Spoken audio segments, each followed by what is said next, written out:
Actually, the agenda is not. I was with them.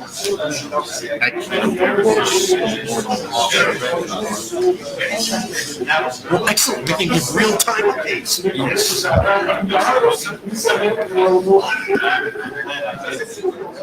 Hello and welcome. If everyone could please take their seats, we're about ready to get started. We could still use a Jabber scribe, please. Ulrich has volunteered to be a minutes taker. Who's that guy sitting next to you, Jim? We're not started yet, so we're gonna hold off on introductions. No, but seriously, yes, folks are used to seeing me sit up in the room here all by myself, and we have the good fortune this time of having my co-chair here, our co-chair, and the whole working group. Antoine is here in person at this point in this meeting, so I'll let you say hello. Hi, everyone. No, I realize it's been some time that I wasn't able to come here, but all set now, so you'll see me more often. There are rumors that there's going to be a arthritis back party on Thursday. No comments. Yeah, so into the microphone, there are rumors of something on Thursday. I actually didn't catch the word that he offered, but I'm gathering it was some kind of bar meeting or something. Anyway, Jabber Scribe. Come on, somebody. Not seeing any hands. Do I have to pick on somebody? Who's sitting close to the mic? Ulrich's already got a 2 minutes. I don't have a Jabber client on this machine. Well, that's an easy way to get out of it. One person, they don't have a Jabber client on the machine. Yeah. How about it, James? You're the next person sitting closest to the mic. Same thing.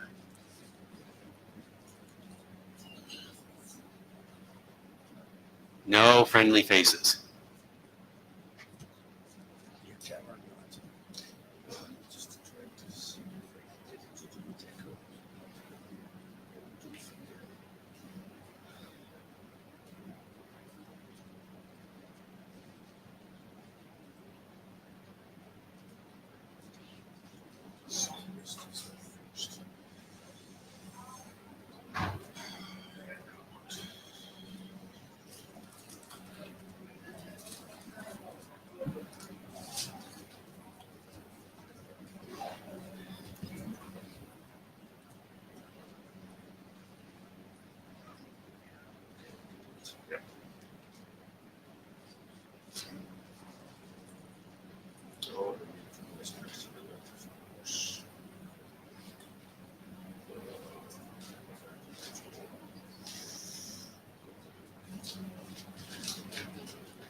Okay, yeah, I'll start these while you make sure you set up there.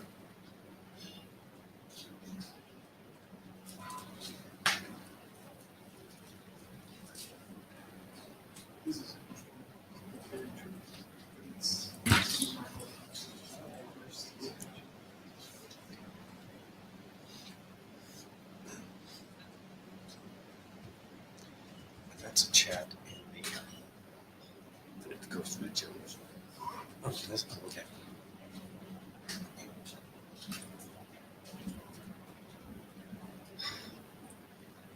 Second? Yep. Okay.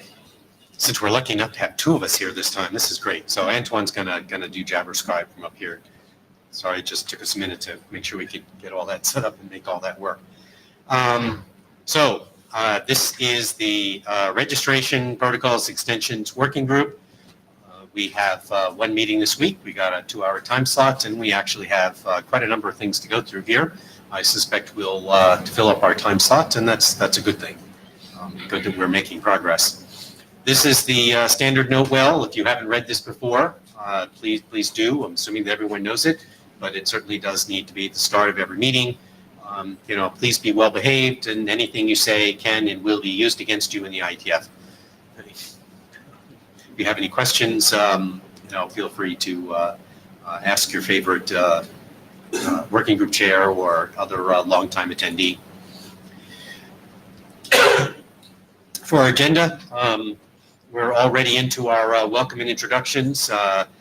Thank you to Antoine as Jabber Scribe. We just had a volunteer. Oh, for the Jabber Scribe? Yep. Oh, awesome. Thank you, George. I saw you in the back over there. Excellent. Thank you very much. You might find it convenient to come sit up front so you can get people's names right when you want to talk about who's talking. But or not. It's up to you. But thank you to George for volunteering to do that. And note scribe, Ulrich is going to be our notes taker. We've already done the note well. Document management, we're going to be talking a bit about that along the way here throughout this meeting. We're going to get to talking about milestones, the documents we're working on. So we'll get into that as far as the status of all of our documents. We've actually been quite productive here over the past few months as we rechartered and cleaned up latent work and have made plans for future work to come. So just a quick look here. Well, this is actually a little bit out of date. We just discovered. We have a couple of RFCs that have been published since our last meeting already. So RFC 8495 and 8521. So we got two work items here off of our action list and our milestone list. We used to have 3 documents in the RFC editor queue. Change poll is still in the editor queue, but Antoine just said as we sat down at the table here that the organizational documents have now actually been published.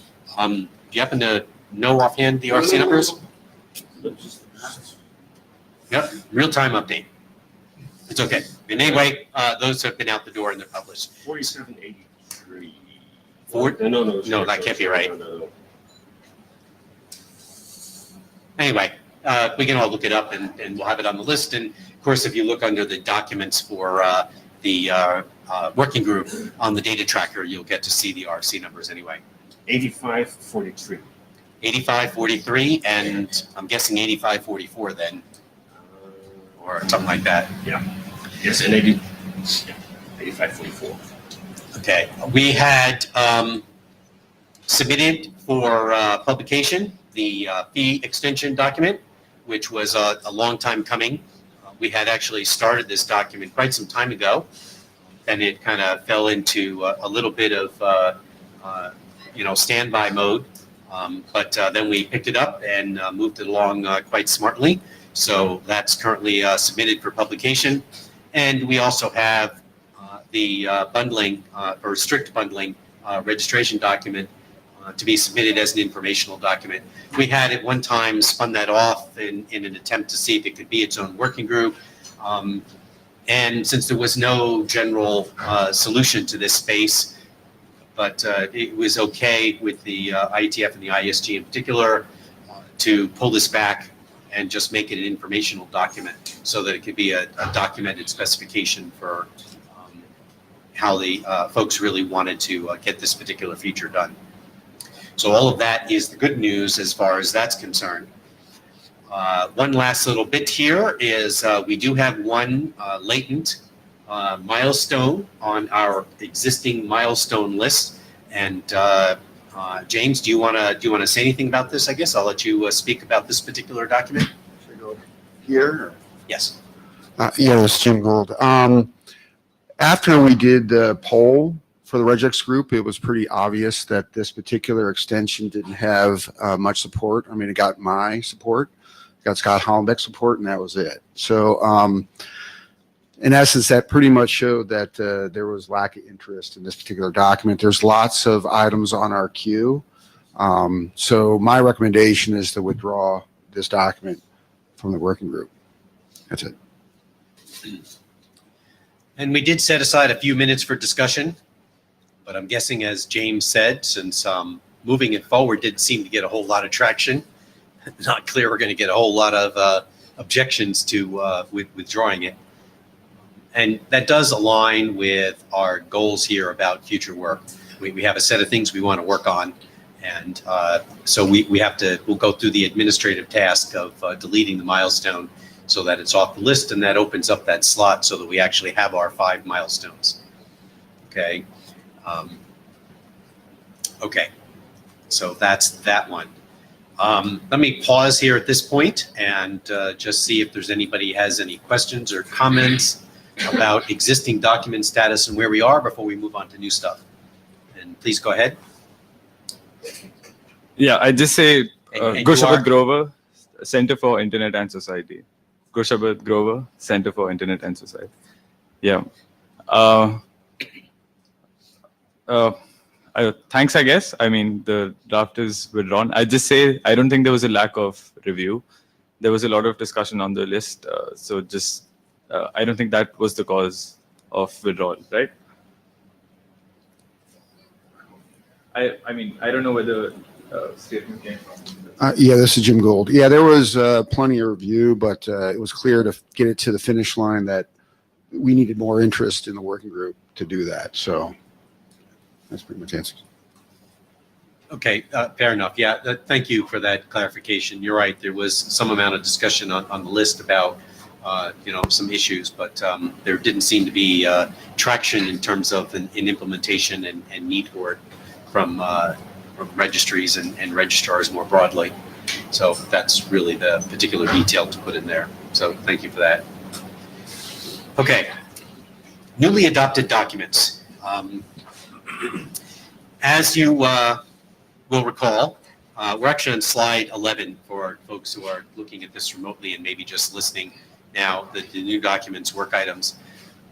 We had in December, we started with our list of potential 21 items, 21 documents that are out there. Not all of those yet have been adopted as working group documents, but they at least were potential working group documents and thus potential milestones and tasks that we want to move forward.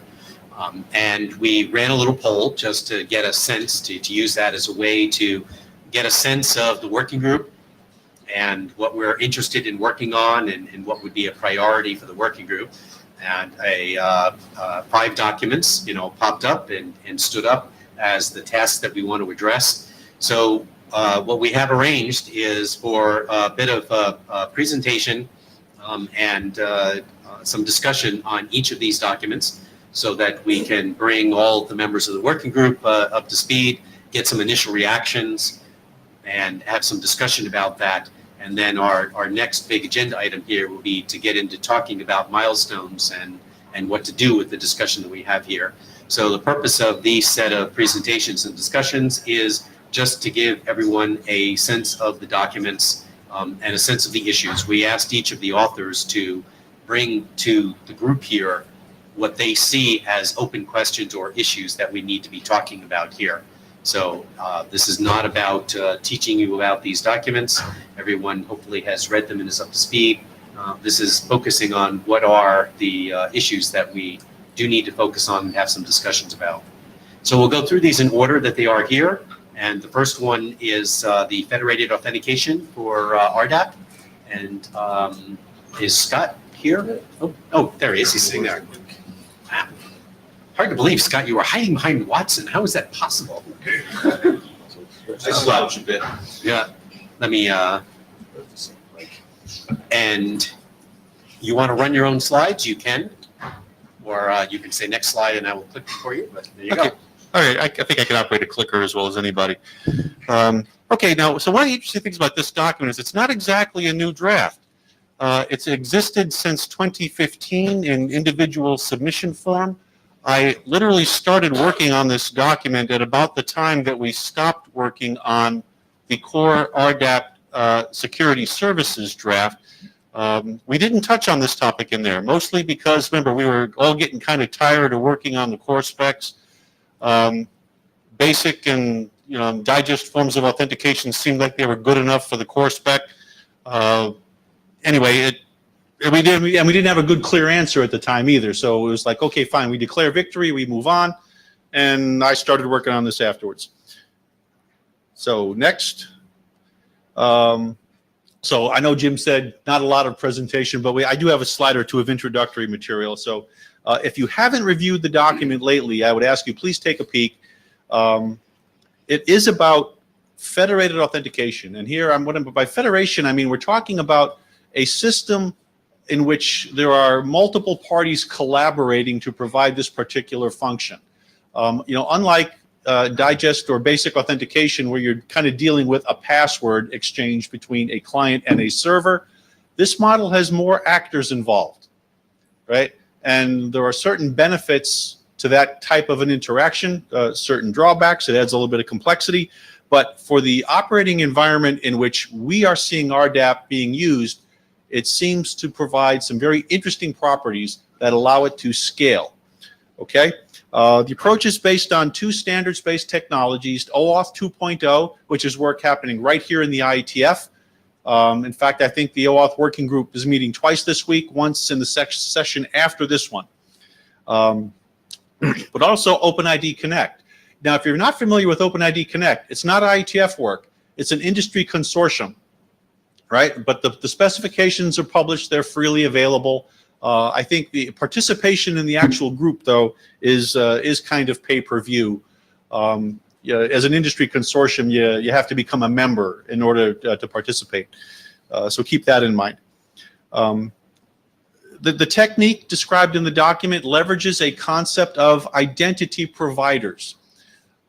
As I mentioned before, scale is an issue when you're dealing with basic or digest authentication. As a server operator, my employer is not really interested in having to assign usernames and passwords to millions of people with whom we have no formal business relationship. It becomes a bit of a management nightmare, particularly when you have people who they very conveniently and often forget passwords. And then what they want to do then from there is call a help desk or something. Well, we don't have to do that with this type of a model. But this is where this notion of adding an additional actor into the fray, becomes something to consider. The RDAP operators are the relying parties in this particular scenario. And if you want to know what a relying party is, go read the OpenID Connect specs. All right. In a nutshell, it's the entity that controls access to a protected resource. And it's the entity that is, quote unquote, relying on the services provided by the identity providers, right?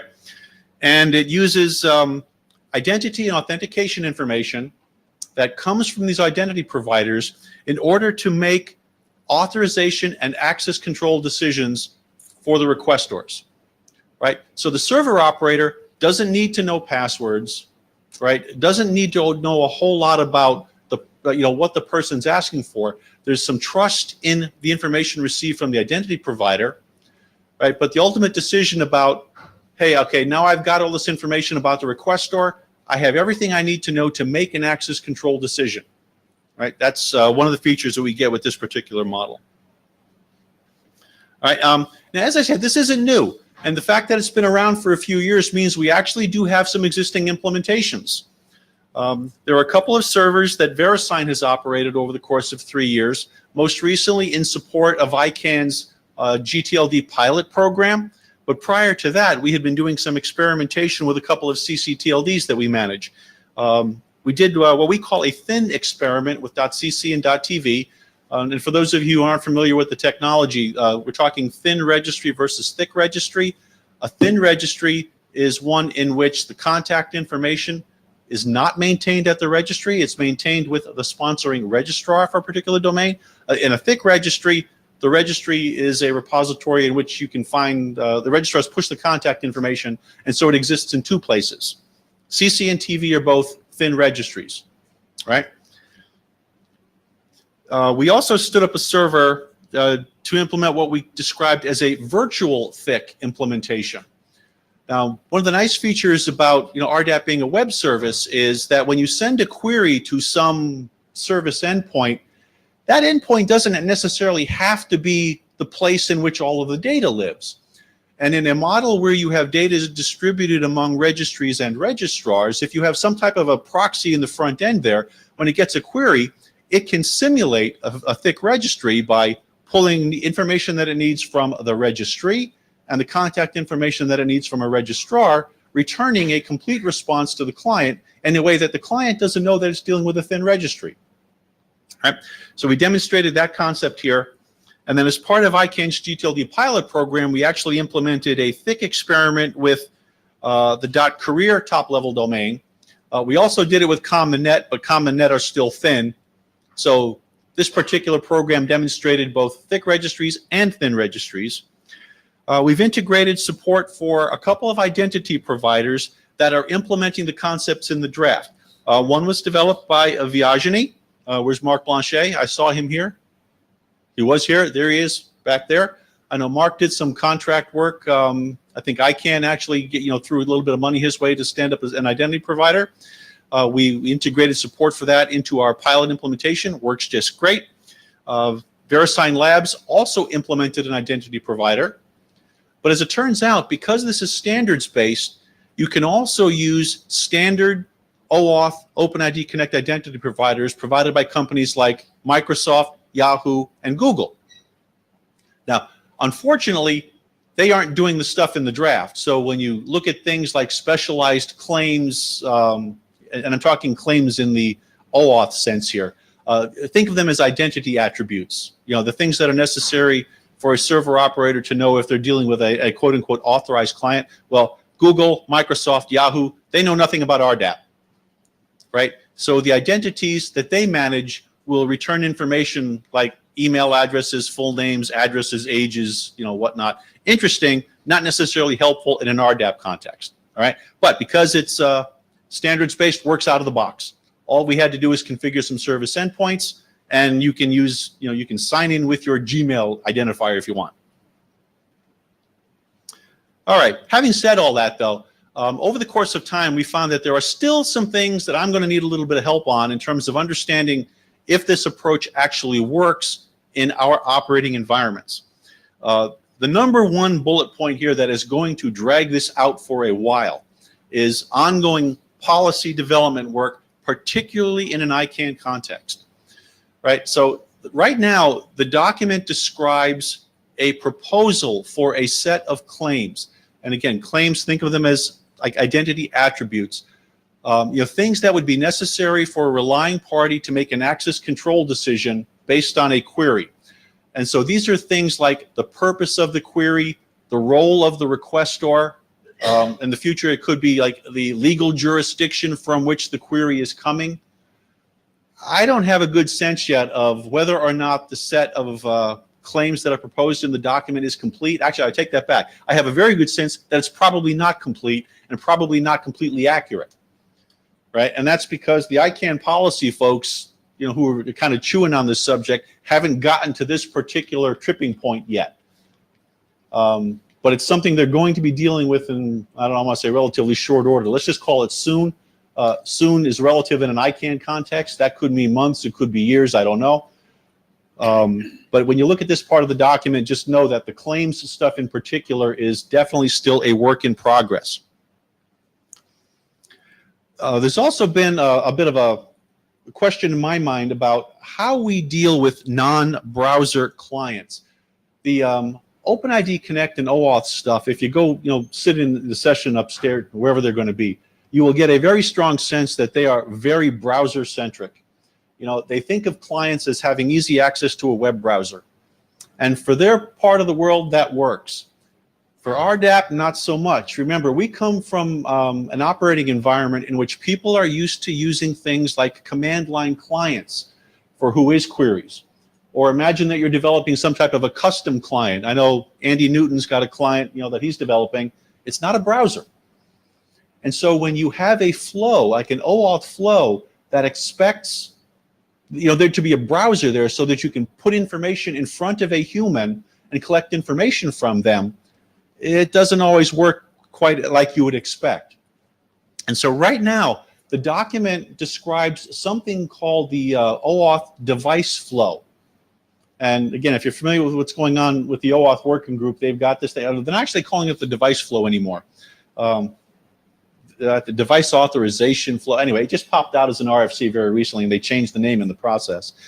But strangely enough, even though they claim that this is a flow for UI-limited devices like smart TVs, etc., devices that don't have a browser, they expect that you have access to a second device like a phone that has a browser to make it work. All right? So the document describes two approaches. One is this device flow. Whether it's necessary or not, I don't know. But there's also descriptive text that explains how you can get around, doing what you need to do without a browser. And it involves the ability to fetch tokens and store them locally so that when you need to provide them as part of a query, you can include them in your path segments, okay? So that too, that's text worth looking at. Mentioning path segments. I have no idea if what I've got there is complete and correct, for the operating environment in which we're trying to work. I know that what's there works for some definition of works because we've implemented it, we've tested it. But it'd be very helpful to take a look at what's there and get an understanding of, do we have the right path segments? Do we have the right parameters? Are there others that we need?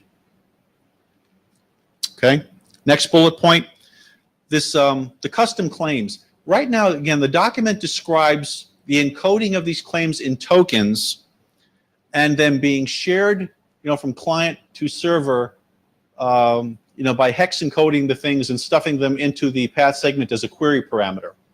Okay, that works, but it's not really kosher from the way OAuth does things today. OAuth says that if you look at access tokens, bearer tokens, they are typically pushed in an HTTP authorization header, right? And the identity information, like in this case, the ID token, would be encoded and passed as a query parameter. So I've got a pretty strong suspicion that I'm going to have to get into the document and change the text there that says, do these both as query parameters. I probably got to change it as ID token as query parameter, access token as information, bearer token in the authorization header. So those are the open questions, at least the ones that I'm aware of, and I think that's actually last slide, I do believe. Yep. All right, I'm clicking, nothing's happening, so. All right, so that being the case, any discussion? Adam? Adam Roach as an individual. I just wanted to point out you're talking about putting parameters on URLs. If you could go read BCP 190 and make certain that what you're proposing is in line with what's described in there, it probably would help prevent problems at IESG evaluation time. All right, someone please take notes, capture that BCP number so I don't forget it. Thank you. Wow, this microphone's really tall. Andy Newton. The device flow, is it possible to add that later on? Like not do it now? If we as a working group decide it's not necessary, of course. More from a technical perspective, we don't have to do that now because my viewpoint on that is it really complicates things. At the moment, RDAP clients really don't have to do a lot of heavy lifting. I mean, the worst thing they have to do is deal with JCard, and device flow overcomplicates things tremendously. Yeah, and no argument for me. And I have to admit that over the course of the last 4 years, I've reached out to the fellows in the OAuth working group more than once, asking for a little bit of cross-area review here.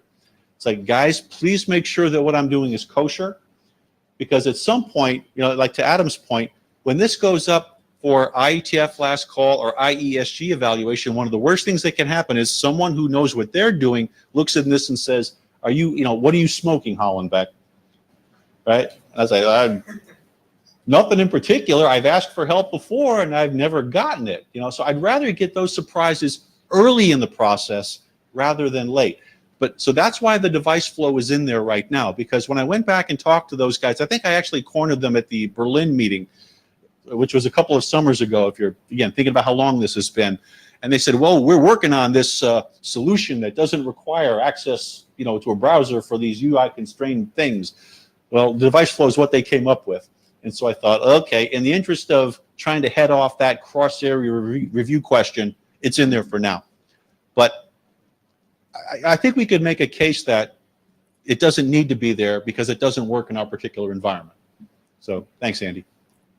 If I may, Scott, so Jim Galvin is an individual. The question that comes to my mind in this issue of device flow is there is use cases that are not browser-based, right? So, I mean, we're used to in the who is place of the world, they're doing screen scraping of what they're getting.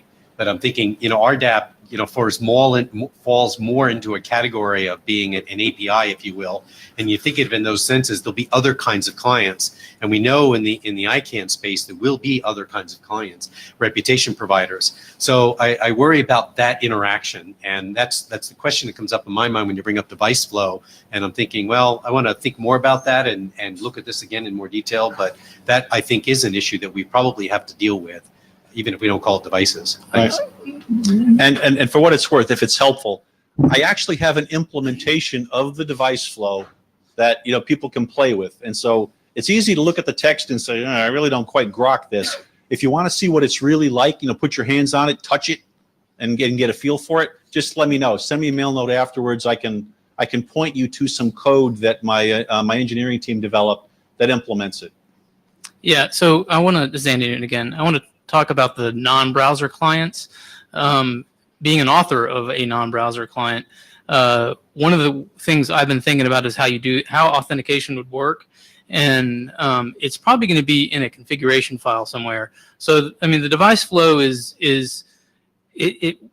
while it's for non-browser clients, it's also still for interactive sessions.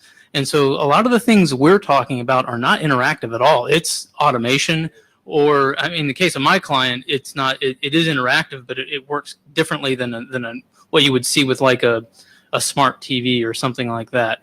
So the way I think client implementers would think about this is they would have a configuration file that says, oh, this access token or this API key is for this server or whatnot. And so when they end up hitting that server, they'll just know to go ahead and apply that. So you're thinking of that even in support of bulk access, for example. Yeah. Mm-hmm. Interesting. Okay. Rick? Rick Wilhelm, VeriSign. Just a point of clarification, something I know that you know, but the rest of the room might not know. When you talk about the ongoing policy development in the ICANN context, that's not necessarily ICANN, the organization, but ICANN as the multi-stakeholder model that does that policy development. So it's not waiting on ICANN org to do that, but it's waiting on the ICANN community to sort that out. Thanks. Alex Mayo for Nick.IT. Coming back to the question of device flow, so I agree with what Andy has said, and I think that there will be an out-of-band process for people who do bulk queries like registrars or whatever, and they're gonna get an access token in whatever way via the registry intranet or something like that, and then they're gonna put it into a config file, and a year later they're gonna notice it's been expired and replace it. But yeah, and to the point, HTTP headers versus query parameters, I really like that to be in the headers because it doesn't end up in log files. Yep. Thank you. Hey, Yarmir. Yarmir Chalir, CZNIC. I recall those discussions around the Berlin meeting with the people from OpenID Connect, and I think that one of the points where we had a problem to get into this at the same point was when we started to talk about the restfulness of RDAP service. That there was the problem. I think that we maybe try to too much insist on to have the restful service, while they may be expected that why not to do it as a service that you can log in and get the session, to have a session and then communicate about a session. And I don't know if this has moved over the time, if we still insist that this must be a sessionless RESTful service or not. Maybe when we will adopt in this point, that it will be much easier for implementing these kind of things like authentication and things like this. Okay, thank you. Okay, so line's empty. The last thing I wanted to mention before I sit down, this is not the order in which I intend to bang on these on the mailing list, okay? That, could we go back there real quick, Jim? Sorry. Yeah, that first bullet with the stuff on the claims, that's probably going to be the long tail of the discussion, so I'm not looking to start that one up. But the device flow stuff, the path segment stuff, the query parameter, ID token stuff, that's what I want to bang on real first, because I think those are questions we can answer. And so we can make those, deal what we need to do in the deck, or not the deck, in the document really quickly. And then lastly, this concept is being taken up in the ICANN world today. If you're following what's happening with ICANN and the EPDP, you may know that I am part of something called a technical study group that was asked by ICANN's CEO to come up with a proposal for a technical model to implement something that ICANN is calling a unified access model. Google these terms, guys, okay? I'm not going to spend any time explaining it. But I bring this up because this draft is ultimately at the core of the model the TSG is proposing, right? And 2 weeks ago in Kobe, this TSG had an opportunity to present the model to the community for conversation and feedback.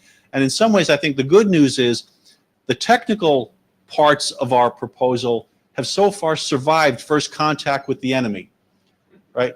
Most of the comments we got back had nothing to do with the technology. It was more focused on things like, well, where'd your assumptions come from? Where's the policy development going to happen? Stuff like that. So I'm cautiously optimistic that what is here is actually ultimately going to be useful and used, right? So this isn't necessarily work we're just going to be doing and it'll be parked someplace and never see the light of day. So anyway, I look forward to engaging in some conversation with you all. I look forward to your feedback. Thank you very much for the time.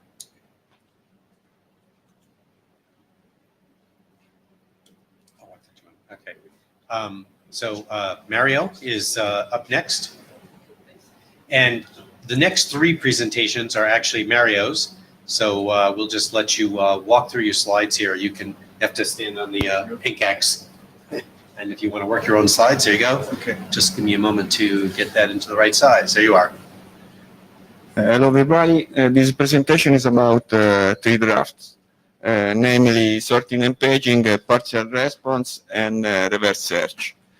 The goal of this presentation is to summarize the basic concepts of each draft and to briefly outline the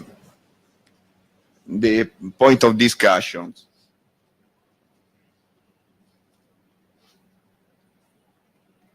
You're going backwards. Click the other button. Click the right arrow. There you go. The first draft defines new parameters for result set counting, sorting, and paging. It defines new extensions in responses as well, and as a consequence, new values for ADAP conformance arrays. And as an alternative to offset pagination, it defines the cursor-based pagination that seems to be most suitable for the management of huge result set. When I say huge, I mean over than 100,000 records. So this is an extract of the response representing the information about the sorting method, the current sorting properties, and the available sorts that the server can implement. These are two different views of the pagination method according to offset and according to cursor based, and the optional information and the recommended information are defined. According to the author's opinion, the discussion point should be the following: which default sorting properties should be defined by this draft to ease the interoperability between client and servers. If sorting and page information should be provided in metadata elements, and if yes, if the working group agrees about the proposed structure, and if these metadata elements should be part of a more general metadata section together, including other contents like rate limits, information about server, request and response, and other metadata.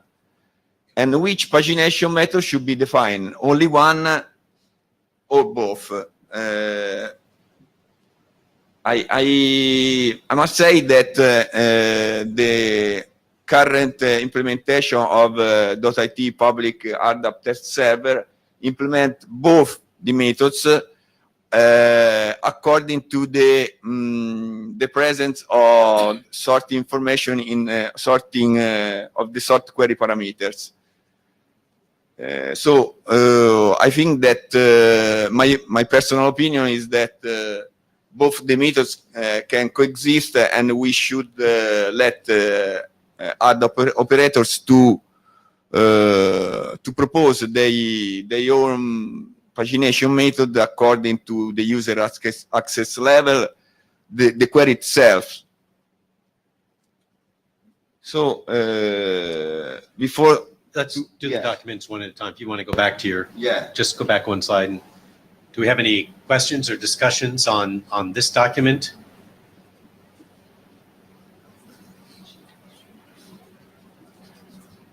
This is Jim Gold from VeriSign. Is it possible that the server could implement paging without sorting? In essence, if paging is a good feature, then sorting may or may not be a good idea. This is why we describe in the draft two different information in the response. So the paging metadata and the sorting metadata. So you can, in your RDAP server implementation, you can choose to implement both or only sorting or only paging, if you want. Would there be any way for the server to identify what is supported? Is that something based on the version, or something that would identify the capabilities of the server? But I think that each server should provide the user with some capabilities. These capabilities can be different. So if you want to probably, if you are able to implement both sorting and paging information, you can. But it's on your own to establish what you want to implement, what capabilities you want to provide with your clients, with your users. Okay, yeah. Well, I'm sorry. This is Jim again. So would it make sense to have separate version identifiers to identify what is in fact supported? Yes.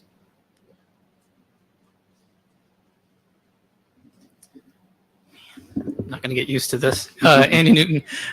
So the pagination method, you said only one or both. I'm a little confused here. If we support both, the client, are you saying the servers have to implement both, like must implement both, or they get to decide which one they implement? The problem is that when you submit a query the first time, you cannot report your paging parameters. So it is something that the server provides to you when the response is truncated. So you can choose, for example, if you sort for a property that is not mapped on an indexed unique field, for example, like registration date, the cursor-based pagination is not suitable. So you are forced to use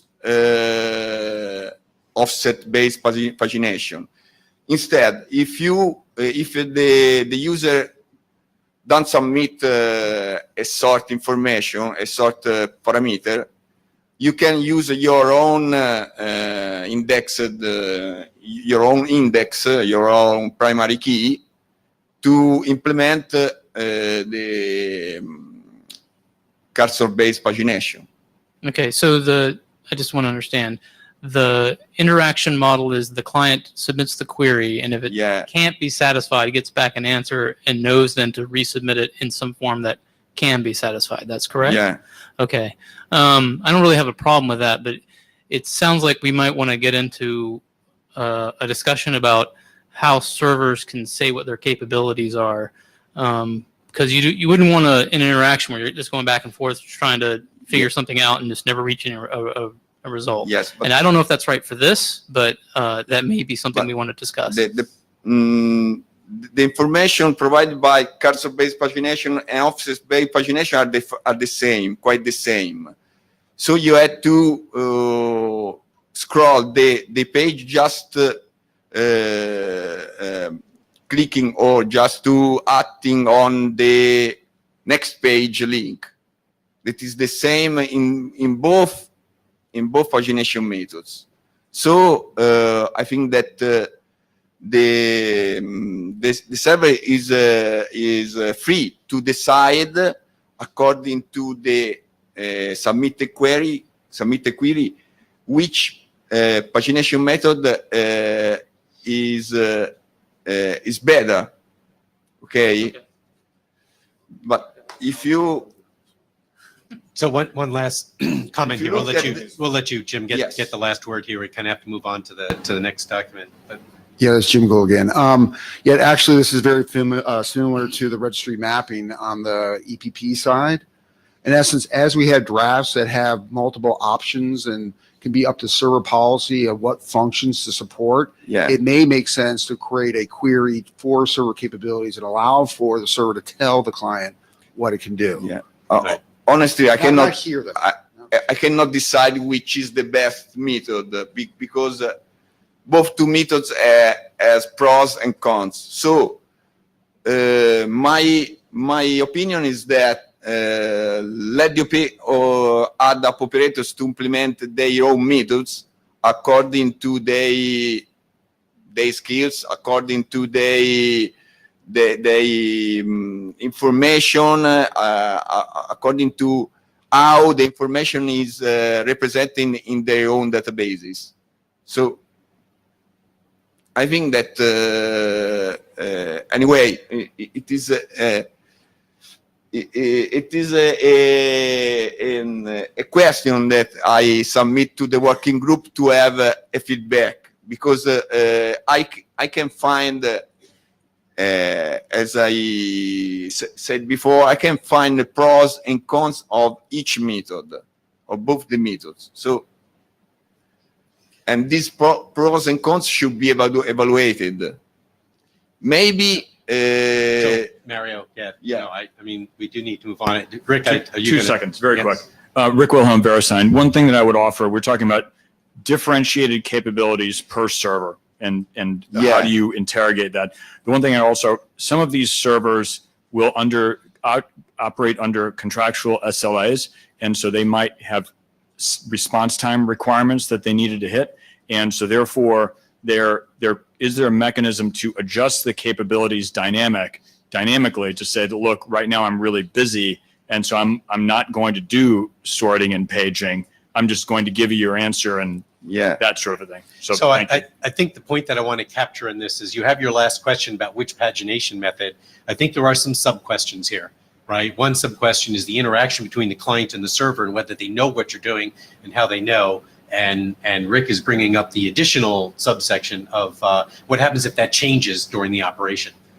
And so there's a question of interaction of it. And so we just need to capture that issue as an additional one. I think that the client should not need to know the pagination method the server implements. It should only find the link to move to the next page of the result set, basically. Okay, so let's move on to the next document. Yes. The second draft is about partial response. The basic idea of this draft is quite simple. Instead of declaring explicitly the data fields to get back, the client declares a name identifying a server predefined set of data fields. So a new parameter has been defined called field set, and free field set have been defined to be required, at least. ID, it contains only the key field. Brief, it contains those elements identifying in RFC 7485 as mostly supported. That means supported by more than 1/3 of contacted with services. And full, it contains all the information the server can provide for a particular object. We must note that the object class name is implicitly included in each field set. That field set should be provided according the user access levels, at least the full field set. Servers may add any service information, any information that any field in the response that does not provide information about the object, but only service information, and implement additional field sets. But servers should also define a default field set. So the client should know, according to the information provided by the server in the response, which is the field set the server has returned in the response, in its response. New properties, a new property has been defined as well, called the submitting metadata. As a consequence, a new RDAP conformance tag in the array. This is an extract of the information provided by the server representing the current field set and the available field set, and the link to request for the other field set. The point of this, the discussion point, according to the author's opinion, should be which field set should be defined by this draft, which response element should they contain, and which ones should be required. We as authors, we made the proposal, but we are open to obviously to update this proposal according to the working group opinion.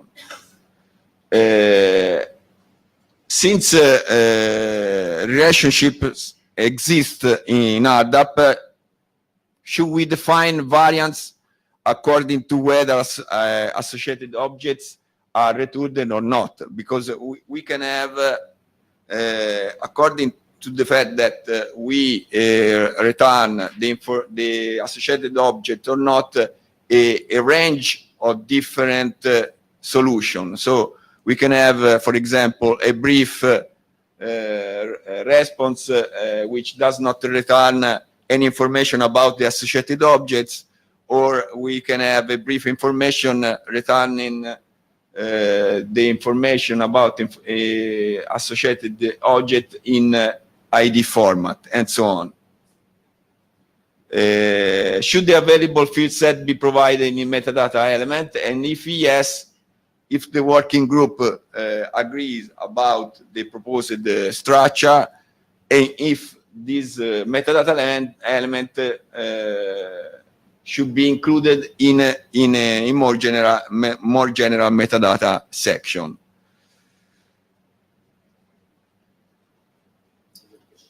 Okay, so yeah, go back to your issue slide there, and questions on the previous draft?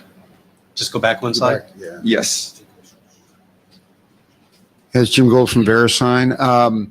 Yeah, this is falling into a similar category as the prior one, where in essence, if you try to put the policies associated with each one of these kinds of field sets into the draft, in essence, it may not be feasible because the actual servers are going to have what's returned based on policies of the server, what they need to meet. So it may be better to provide a way to define from the client what field set to use, but then allow for the server to inform, similar with when we're talking about the capabilities, what field sets are available and what those field sets mean. So in essence, each server may have different field sets, and the fields that are returned based on those field sets may be different as well. So the client would need to somehow know, and I think it will be a bad path if you try to inject that into the draft, exact fields. Yes. So I'll just put myself in the queue while Andy's running up and respond to that too. So Jim Galvin is the individual. We defined free required field set to in our opinion, is the interoperability between client and servers. So if I define for example, for ID field set, I know that ID is only the key field, and brief is a subset of mostly supported fields. But anyway, you can define all the fields that you want. Well, put it this way, I think the ID is really simple. That'll just come back with one response. But where there's decisions on the server side, I think it's best to be left out of the draft on what exact fields to return. Leave that up to the server policy. Okay. Did you? No, go ahead. So this is Andy Newton. This is where I kind of disagree with Jim here. I guess both Jims.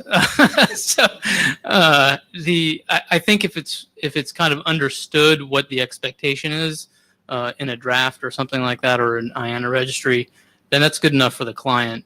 Just because server policy may override that I mean, that's always a given. That's always going to be true, regardless of what an RFC says.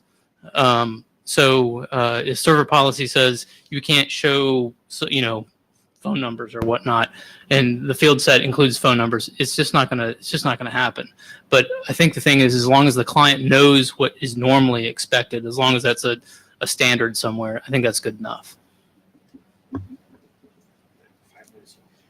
Okay, so we're gonna move on to the next document here. We're a little bit behind schedule, so we'll try and keep things going. So go ahead. The last draft is about reverse search. This draft defines new path segments for the query, and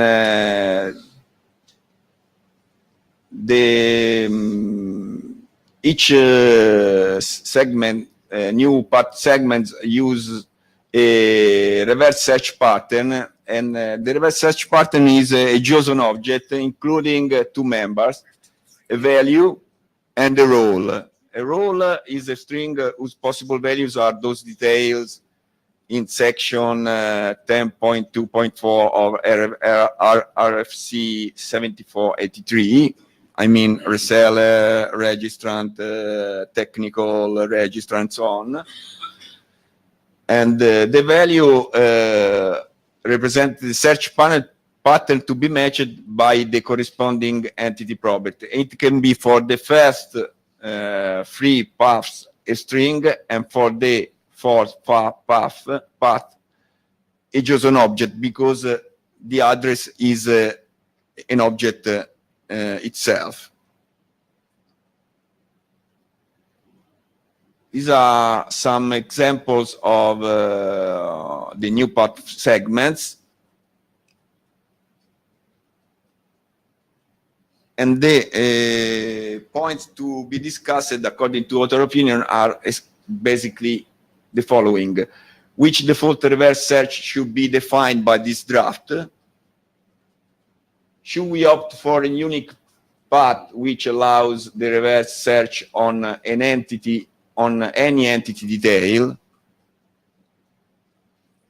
And if is the proposed JSON notation considered suitable, if we should model the reverse search without using JSON, but in this case we should evaluate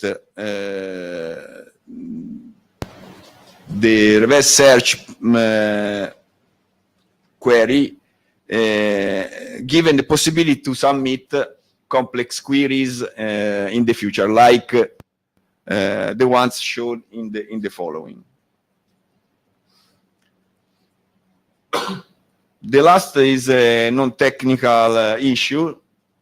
Is privacy consideration section considered comprehensive, or does it need further amendments?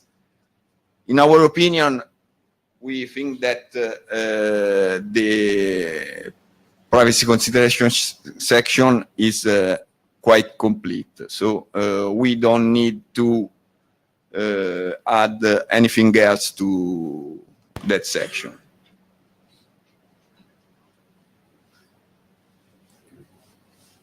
Go ahead. Stefan Bartsmeyer. Sorry, I won't reply to the questions because first I have a big problem with the privacy consideration section. Okay. This possibility is really, really dangerous. There is a lot of potential for instance, harassment, find out all the domains of one person and then take a complete picture of this person.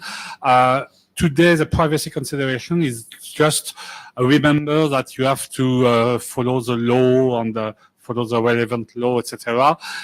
In my opinion, the privacy consideration section needs also a clear analysis of the risk, not just saying that you must follow the law, because you must always follow the law. It's useless to remind it.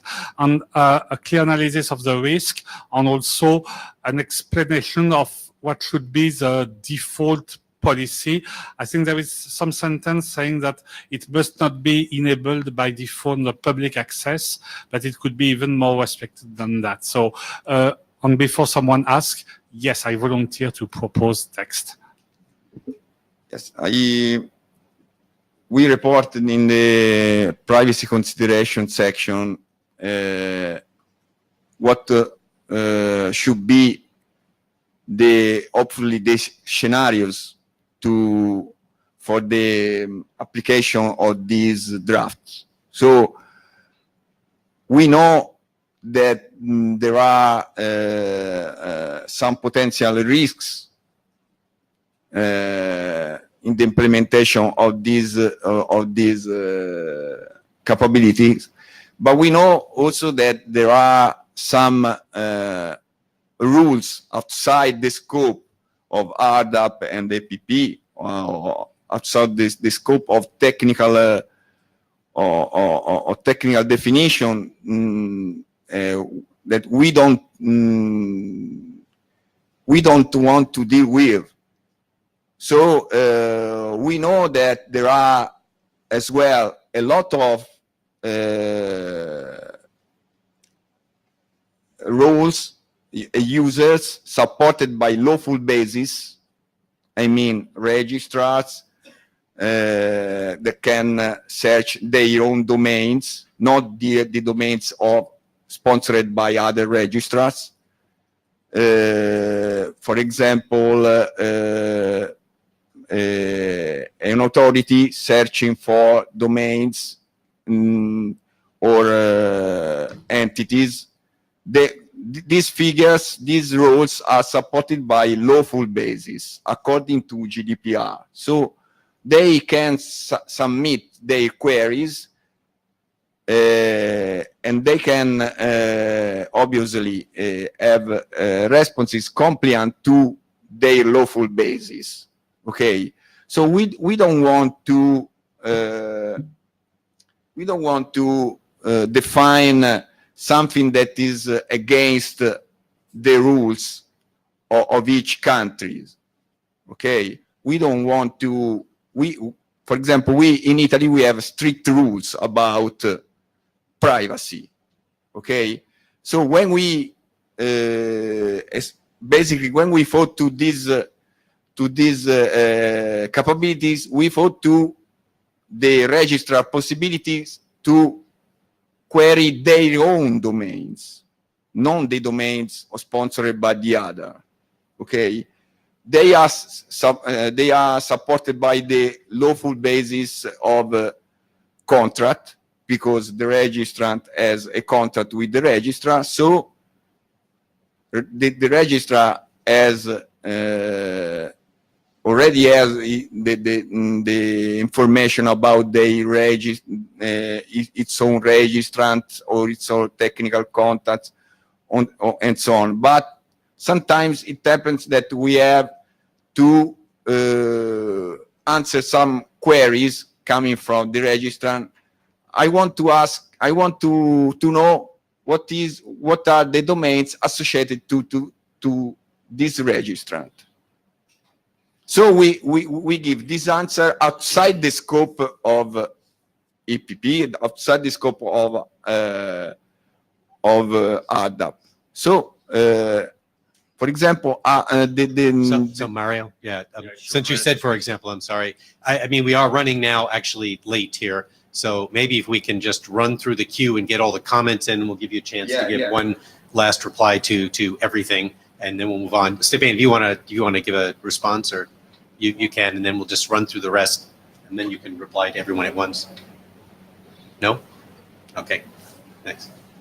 Anyway, the implementation can be compliant with the rules of each country. It has to be. So. Okay. It should be. Yeah. Let's take our 3 comments and questions. Goshabad Grover, Center for Internet and Society. I completely agree with Stefan, and I'd add that the sort of actionable recommendation that the privacy considerations make can be reflected in the technical details as well. So, for example, the reverse search string, it has the role parameter as well. So, I mean, the privacy consideration says that it is recommended that only specific entities can perform this function. Then the role parameter should also be recommended or required rather than leaving it as optional, right? Okay. Yeah, and the second thing is perhaps a point for discussion, maybe now or later, that I'm not personally active at ICANN very much, but I've been told that this is also a very contentious topic at that forum, and I'd like to hear whether people think that how much of that concern is relevant here and in what form this should proceed. Thanks. Alex may offer 2 short points. One, I think that the privacy consideration section is definitely not sufficient for that protocol, because it's a risky protocol from privacy perspective. And the second one, I would like to really see a single sentence in the document that says it's perfectly fine to implement just a subset of what is specified. Because otherwise, one could get the impression that a compliant server or client, whatever, would need to implement all of the search options that are described in the protocol. So really put one sentence sometimes that says a compliant client may implement only a subset of the are options optional, are not required, obviously. No. Right. Andy Newton, speaking as an individual, I would be fine if the working group put a capital must not do this unless the user is authenticated. So. Yep, that's a good point to capture too. Okay, do you have any closing Yes, comment, I have. Mario? Yes, last slide. Due to potential issues due to replacement of G-card. So I think that this topic will be discussed in the following of the session. So I leave it. Okay, thank you. Thank you too. Next up is Jim Gould. Let me get you your slides here.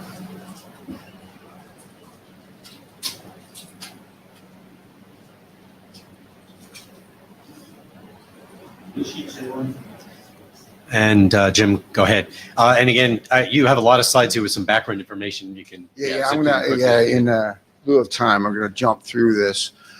This is pretty much a summarized presentation that I gave at the last IETF, but now that it's a working group document, I thought it was worthwhile to just review the features of this draft if you haven't had an opportunity to review it. First off, there are 3 problems this draft is solving. I'm gonna do this real quick. The first is the RFC only supports passwords up to 16 characters. That is a big issue that this extension addresses. The next is to allow the server to provide to the client any server security events that have been identified. There's a slew of them that are identified within this draft, and it's customizable to support others as well. The last one is kind of support returning security events back to the client, is to allow the client to inform the server about like what OS it's on, what language, what SDK is being used to help identify issues. So the first one is around the password length. It's very straightforward. It provides an ability to be able to explicitly specify to use the password or the new password of the extension using a keyword. And then in essence, the server should use the extension password or new password. Very straightforward. The next one is a little bit more complex, but very extensible. But the idea is for the server to allow or to identify security events that can be returned back to the client. Examples is if there's a password expiry policy that's in place, if the client certificate is expiring, those sorts of things. The server can tell the client about it. Here's a list of the types supported within the draft right now. And there's a set of attributes that can be set based on each security event. The other one is the user agent. It's sort of like what a browser will send to the server. Just provide information so that the server can identify potential security issues. So I list out the items that were discussed on the list. Before this draft became a working group document, there was already discussion and items that have been addressed. Specifically, we had discussions around the minimum length of the password. We went with what was in the RFC. There was some syntactical issue with one of the elements. Also, not allowing for passing of an empty element. We added in or modified the security considerations section. The other thing that's not specific to this draft, but to any EPP draft, is to have the namespace EPP scoped. So we did that. Some of the items that were discussed on the list, there have been responses to, so I'd like to learn more about whether or not these are applicable or not. One was discussing supporting other authentication mechanisms. If there's some ideas around whether or not that's needed or not for EPP, that would be great, and whether or not it fits into this draft. The other one was use of this constant, this bracketed login dash security to identify to the server to look into the extension for the password. So if any thoughts on that, that would be great. The last one was associated with the element type of the password itself, which right now is defined using the token type. There was a reference to use the PROCE, I think that's how it's pronounced, PROCE framework. And in reviewing those RFCs, I really didn't see any applicability to EPP passwords. So if there's any idea as far as how that is applicable, that would be great to understand. So in summary, this particular extension solves the 3 problems by extending the login command, login response. And I highly encourage you to review this and provide feedback. If there's any additional issues, I'd be more than happy to discuss them. That's it. Robert Story, USC ISI. I read the draft this morning, and I came in here with the idea to bring up pretty much the same issue that was just discussed in the last 3 drafts about capabilities, and particularly with the password complexity requirements not met. I'm sure we've all been on web pages where we type in a password and they say not good enough, but you don't know why. So the ability to enumerate specifically what the requirements are, and even better if the client knows that from the server to be able to enforce it on the client side instead of having to send it back and forth. Actually, there is a separate draft for that. It's Okay. called, of all things, Login Security Policy Extension, which defines exactly what you were looking for. So I encourage you to take a look at that as well.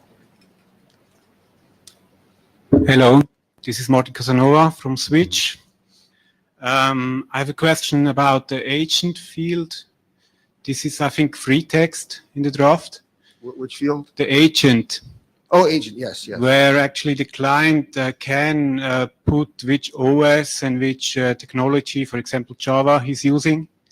If that should not be more structured to also make it easier for the server to extract this data. Yeah, that's a good suggestion. We may want to look into that. Yeah. Stefan Bartmeyer. Of course, this draft is a very good idea. Everyone remembers the attack against a big registrar last year with consequences for the men in the Middle East. But for the advice and security consideration, I'm think because the problem of passwords is a very general problem, not specific to EPP, I would prefer any specific advice to be moved outside of the security consideration and replaced by a pointer to a more general document. I'm sure there are many documents about security.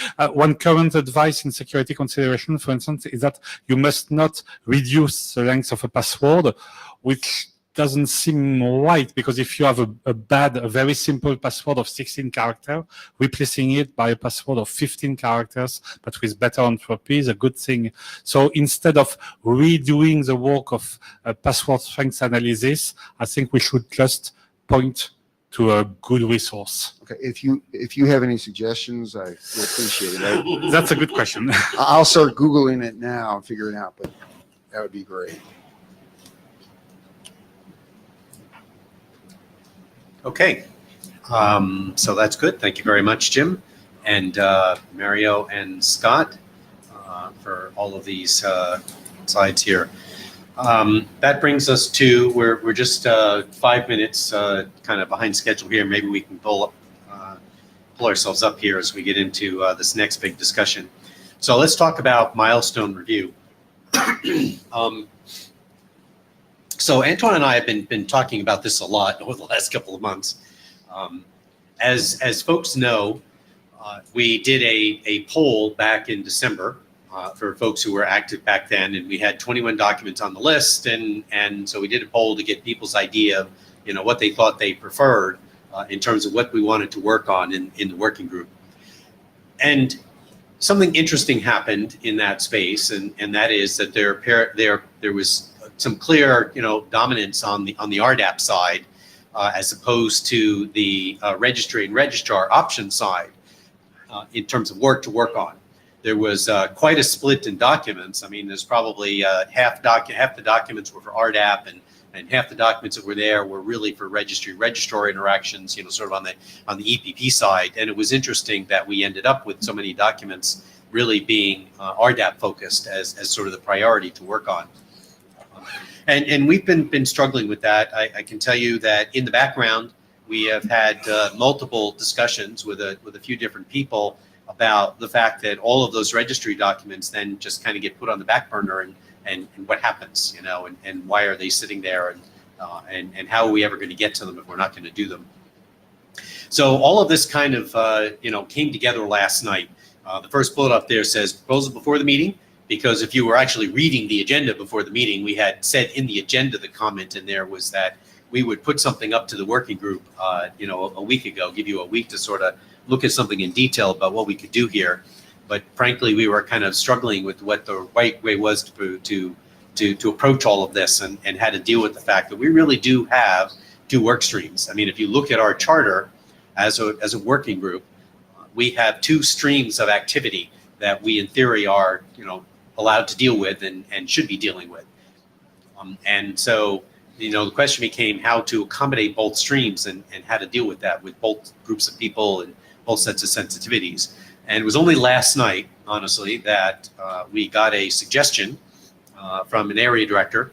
And probably I'll do a little bit of a side tangent here and point out that our area director is going to change. So I know that we do have Adam in the room here, but we're going to get a new area director, Barry Leba. They're just going to transition the working groups around a bit and do a little bit of restructuring.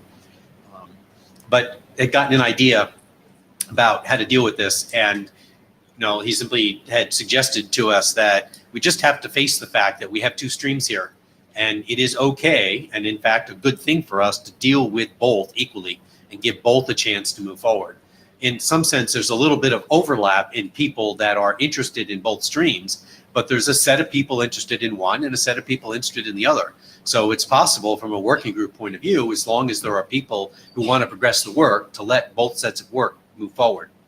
And so that's really the proposal that we want to put here in front of people. So there needs to be a little bit of a shift in the set of documents that we have that we want to work on. And I see somebody running to the mic, so I'll pause for a moment before I get to my next slide, but go ahead.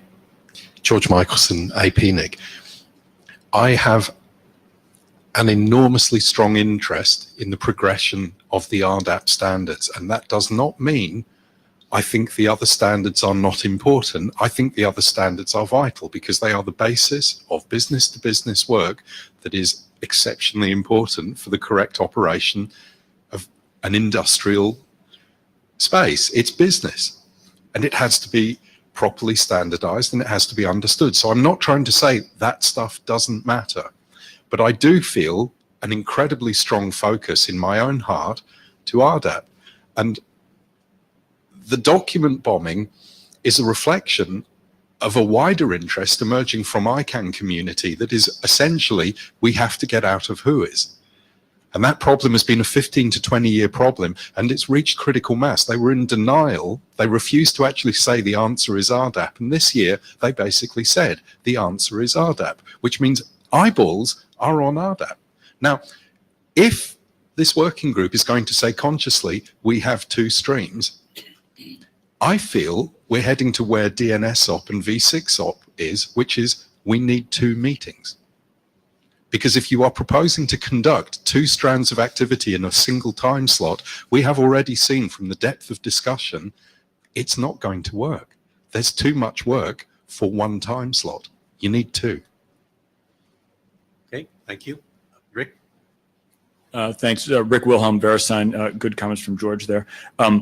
The one thing that I would offer is that a number of things that we're talking about in RDAP right now are not directly related to its initial adoption, but some of the things like searching, sorting, and paging, I think, are more farther looking things that are going to be important as RDAP gains maturity in the future.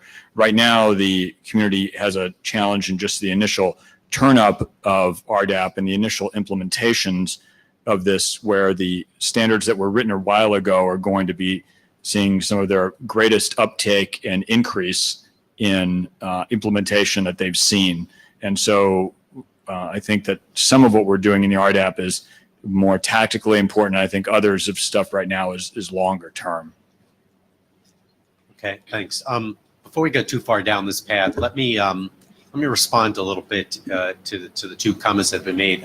I mean, yes, thank you, George and Rick. I mean, all of that is true. I think it's important. Let me make the following observation about this working group and the way that work can progress. And what I like about this, to some extent, this is about milestone management, which is kind of an administrative task. Nothing prevents the working group from quickly going through documents as quickly as you can. If you're really interested and motivated in the RDAP stuff, then you can only work on so many documents at a time, and so you need to progress those set of documents. And all we're saying here is giving an opportunity to have a milestones which has the other set of documents on it. But again, the success of any particular set of documents is dependent on work party members who want to progress that work and talk it and have that discussion on the mailing list. We'll take the next three people in the queue, and then I'll just jump to my next slide. But let's go through that. Alex Mayhofer. I think that the two work streams that we have a completely different size of the audience. And the problem is, I mean, look at EPP. EPP is maybe affecting like 1,000 registries these days, and maybe that's 20 backend operators, and maybe, let's say, 20,000 registrars worldwide. Yeah, those are the number of implementations. Yeah, and while RDAP, I would say, in the next coming years, I'm sure that the potential audience for RDAP is at least in the hundreds of millions. Yeah, maybe not directly, but indirectly. And there's going to be a lot more interest on that. So it actually makes sense that we spend our time on the protocol that has the widest and most intense impact on the internet infrastructure as a whole. And I mean, EPP is sort of like a hidden protocol. That's like the protocol that airlines use to travel agencies. Yeah. So yeah, you know, it's hard. And if you say the second point is like quickly going through documents, you know, that speed typically reduces the quality of the output, or tends to. There's the 80-20 rule, but I feel we are there already anyways. Yeah. Peter Koch-Diening, I like that analogy. If EPP is the protocol that airlines use in talking to travel agents, then obviously RDAP is a protocol that airlines use to transfer the passenger name records to governments. That said, I'm a bit concerned about the high potential of policy laundering that is again in front of the working group in terms of interpreting what is mumbled at ICANN around whether or not RDAP is the solution. Bear in mind that they haven't phrased the question by now. Not picking on you personally, George. That happens everywhere. And combine that with, and I'm echoing Alex, I guess, combining that with the idea to quickly go through these documents without having in-depth review and discussion of the privacy and the policy aspects of these things, that runs a risk, not only for the working group, but for the IETF as a whole. So that is not a nice task for the incoming area director, but maybe a challenging one, and he'll like it. So to that extent, yes, this is a hidden protocol, the EPP one. I would disagree that there's 100 million of consumers for RDAP. It better not be. But the working group needs to have a broader focus. And it should not just be dealt with by that small group of travel agents that talk to the airline. Thank you. So Andy Newton again. So I want to take George's thought experiment a little bit further. If we're going to have two meetings, maybe we should have two working groups. One of the things I don't do EPP work, but if I was someone who did, I wouldn't want it to get starved for the RDAP stuff. If we do believe that there's going to be an avalanche of RDAP things going on, then it may make sense to make sure that the EPP work can still get done. So, yeah, Jim again here, and thinking about all of this, all very good points, and I think that it's interesting to think about what the right way is to manage our work and how to move it forward. I'm personally, as chair, not inclined to two separate working groups, only because, at least in my mind, there's a pretty strong relationship between these two sets of work items. And I feel like, we're going to have two working groups where we're going to have everybody, the same set of people in both groups to some extent. And I don't know. I mean, I could be wrong there, but that's just something which goes through my mind. I worry that they're pretty well related. Let me just get to the next slide here and make this a little more concrete in terms of what we are going to suggest here. We're going to try to stay focused on at most 5 milestones at a time. Okay, so we need to pick 5 tasks that we're actually committed to producing by a deadline. But I do think it's important that, to the extent there are related documents, that doesn't mean that we can't be talking about other things on the mailing list and other things can't be visible and there. This is really about how do we focus our work, right? I mean, it's just project management. We're all used to that, and that's what we do. So we pick the 5 things that are the most important to us, and we just try to move them along. And so, the specific proposal was to think of this in terms of if we're going to have 5 milestones, maybe we split them up in some way so that we at least allow a path so that there's documents on each side that can be worked on concurrently by a group of people. The obvious, easy split is 2 milestones per stream since we got 5. And then you just have a 5th one that you assign as appropriate. And so, that just sort of, if you follow that sort of easy logic, you end up with something which looks like this in terms of milestone priorities. It turns out the login security is already on the registry registrar side. So all we're talking about doing here is substituting one of these other 2 documents. And this is taken right out of the poll results from December. So we can revisit that if we want to, but those were the next 2 documents. The domain name registration data mapping and the data escrow specification were the next 2 documents out of the poll results from December, and that's why they got there. And the RDAP ones that we had, those are the 3 that we had. If we follow sort of the plan that we're proposing here, then one of these would have to be put and sort of delayed while we focused on 2 of them. 2 of those 3, the partial response, reverse search, and sorting and paging. So we'd have to pick 2 of them to focus on and get one of them done before we focused on that 3rd one, as well as starting to pick through the remaining 15 documents that we had in our backlog here. So, yeah. Any other discussion or comments about any of this? Anybody want to offer something? We resisted. I will tell you that although we had thought before we would, well, somebody, if you want to get up to the mic, that's fine. We resisted putting calendar outputs associated with these things because we figured choosing a deadline for when we want to get them done by is a lot easier than having a discussion about whether this is the proper way to manage the work in the working group. So just looking for some feedback on whether or not splitting these in some way is the right thing. Jim. This is Jim Gold from VeriSign. Just a comment on the 2 working groups things, if I could, is that based on the individuals here, I think that it would be a shame to split the 2 because I remember when we had the working session before where we were split and it was really difficult to decide on which one of the groups to participate in. But yeah, I would love to be able to see that some of these drafts, especially like the data escrow draft that is used through all over the place, not get done. With some of this other work that's being done for RDAP. I'm sorry, you said not get done. I think you mean not get delayed? Not get delayed, yes. Okay. I'm sorry. Scott Hollenbeck. Yeah, I mean, I see the possibility of potentially splitting the working group, but, as Jim said, I don't know that I like that option for some reason. Anyway, so a question.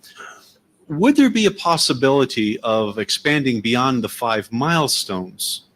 I mean, if that's there, it may be possible to make progress, on these 2 streams at different paces. And part of the reason I'm asking is, like as I said before, that federated authentication document, it's going to be in the queue for a little while.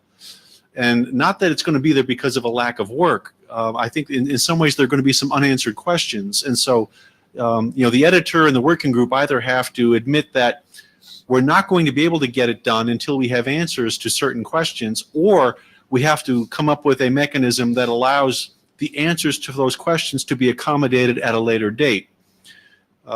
Anyway, so I don't want necessarily that document blocking others just because we have an arbitrary restriction on X number of RDAP documents. So if there is a possibility of perhaps opening up a few more milestones, I'd like to throw that question out there. So let me make 2 observations, I guess, and take your question on board, but just make 2 observations rather than respond directly. This working group, even over our years of existence, and we spent a couple of years as the EPP extensions working group before we became Regex and sort of combined the 2 and put them together. We tend to operate very much in fits and spurts, ebbs and flows. So there's not a stream of success. We are very much driven by IETF meetings, the deadline there. A lot of working groups do that in the IETF, so we're not special in that regard. But it's important to keep in mind, how work progresses. So there's not just external factors as what Scott is referring to. The federated authentication to really be final about the technical proposal We really are waiting to see what policy framework is going to be out there that we're really trying to solve for and provide a solution to. And, you know, so you're right, that's taking up a milestone slot. So that's one thing. The second observation I would make is, you know, and maybe I'll make this observation and then I'll look through I see that Barry came into the room, and so maybe he can respond to this at some point when it's convenient in the process. I don't think that there's any harm in having working group documents and having them be adopted by the working group, and they're just there, and we don't have a committed milestone for them because we're not ready to make a deadline. So, you know, maybe what the thing to do is we pull back the federated authentication from having a deadline and still keep us with, you know, with 5 slots, but now we have yet another slot to assign to something. And actually, we should pick items for milestones that we know we can actually commit to when we have a deadline we can meet. Other things can simply be there in our backlog and, you know, under discussion on the mailing list, waiting for when we're ready to commit them to a deadline.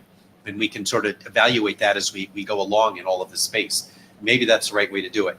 The number of 5 work items goes back. This is the point I didn't make in my first point. The reason why there's only 5 milestones is because having more than that is really just a lot to manage. If you think about this working group, when we converted to being regex from EPPX, we took on it was 10 or 11 milestones that we put out there, and we spent years just sort of getting that under control and committing. It's tough to focus when you have too many things. So there's strong push, and having talked to multiple area directors over the years to keep that number small. So we have to find a different way inside the working group to manage that 5. And I'm sorry, I talked a lot. We are taking away from our new work item discussion. I just want to call that out. But no, this is an important discussion. I don't want to stop this discussion. This stuff is really important.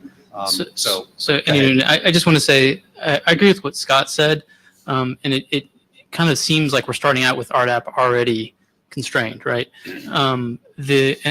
And you addressed a lot of this. I just want to note that I've talked to people who said, hey, I would like to do something with RDAP, but I'm not going to take it to the IETF because it's just never going to get done. And that's a real perception. So we do need to address it. Thank you. George? George Michelson, AP Nick. I think the privacy stuff is very important, and I don't think it is going to be resolved by having privacy sections included in individual docs. I think we are going to need an overarching doc that says there is a general community expectation, stupid things don't happen, and these are guiding principles. And I don't think we'll be able to close on it in this working group. I think it's going to go way up, because that reverse search function is absolutely vital for law enforcement. It's unavoidable that they are going to say, I need to see every record this stolen account has potentially interfered with because the password was broken. And that collides absolutely head to head with Stefan's point. This is a massive breach of privacy if you routinely allow people to do that kind of reverse search. But the problem is real. Both sides are real. And we will need a document, and we will need upstairs conversations about what we really want to do here. So I think there's going to be a big hole here if we don't tackle privacy in this space, which will then sit as a milestone and clog up the queue. Right. So that, yeah. Well, here, go ahead. I completely agree, George. The question I have is the expertise for doing that in this working group? Yeah. And one last comment then before Barry sums it up for us here. Tells us what the way we're really supposed to work this. I think that we do actually, the question that we have to ask ourselves about documents that are milestones is you're right. When we have very broad questions that, you know, demand a lot of discussion, maybe we can't commit to a milestone yet, and we have to figure out how to have more discussion about it and defer, you know, that commitment to closing on it.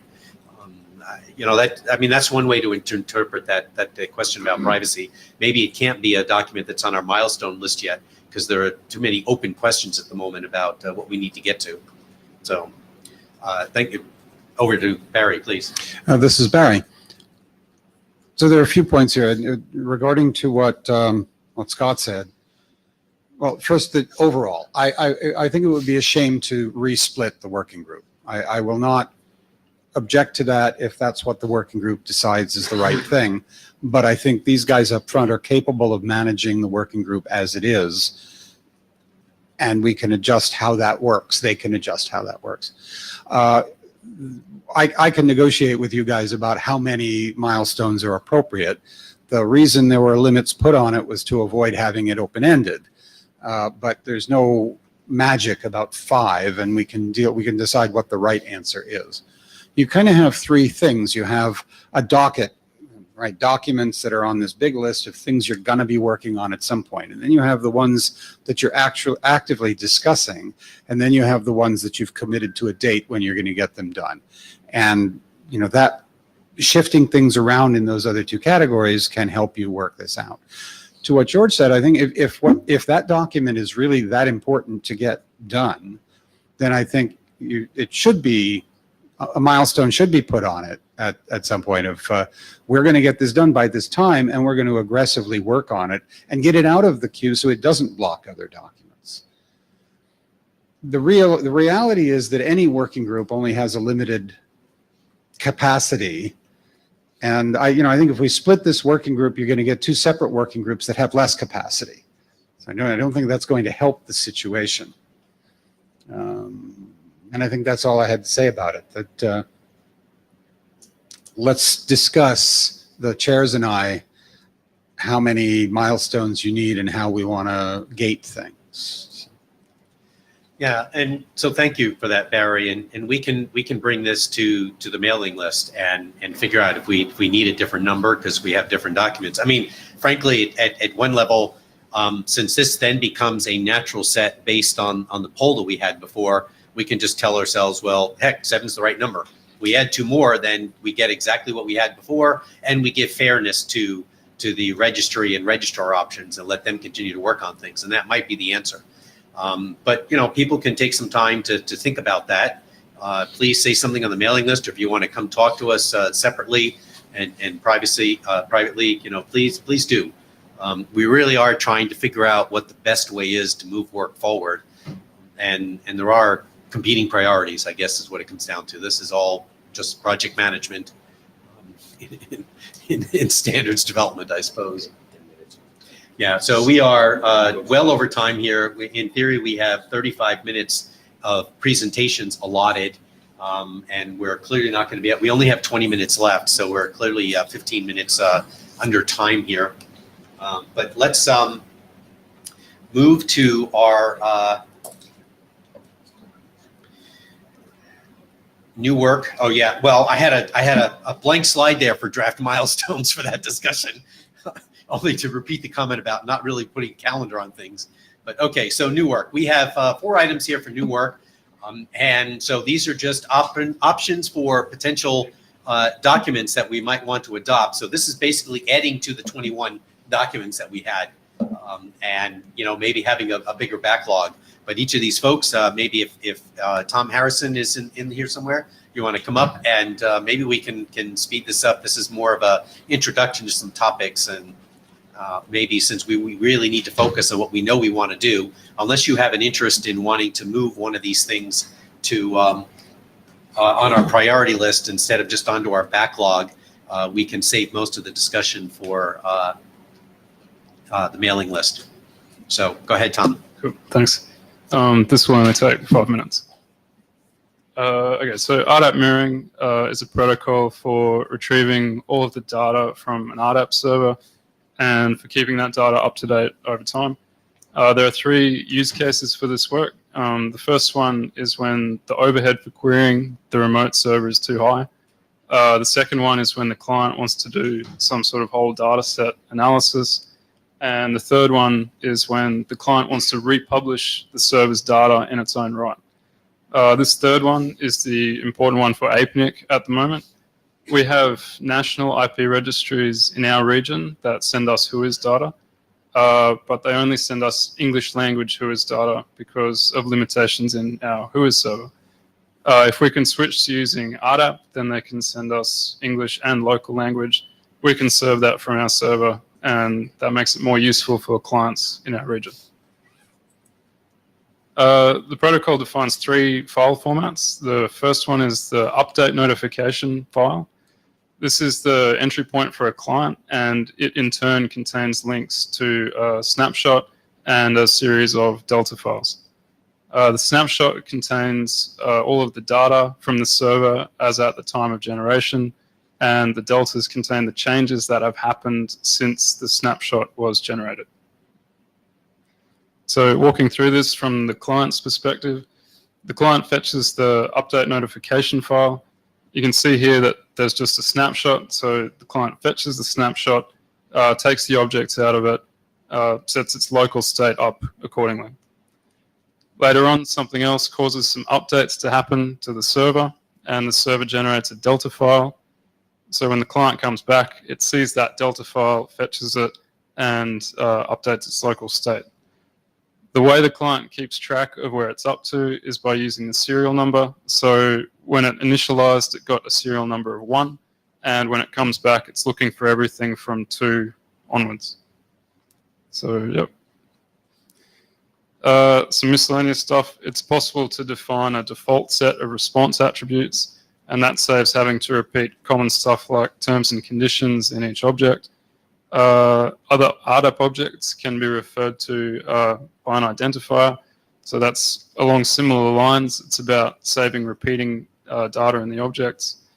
And the server can specify a refresh rate to manage load or to indicate to a client how often it expects updates to happen. We have use cases in the numbers context. We're interested to see if domain name operators, if those use cases are the same or if they have other use cases. There was a comment on the list this morning about the privacy considerations needing to be expanded, which is a good point, so we'll do that. We're conscious of the whole milestone discussion, so we're not looking for adoption just yet, but any review and feedback would be appreciated. Thanks. Okay, if we can keep it to 1 question or 2, that'd be good. Stefan Bartmeyer. I'm the one who has the issue about privacy consideration, because unlike RPKI that you mentioned a lot, this one is much more sensitive data. But I have another question.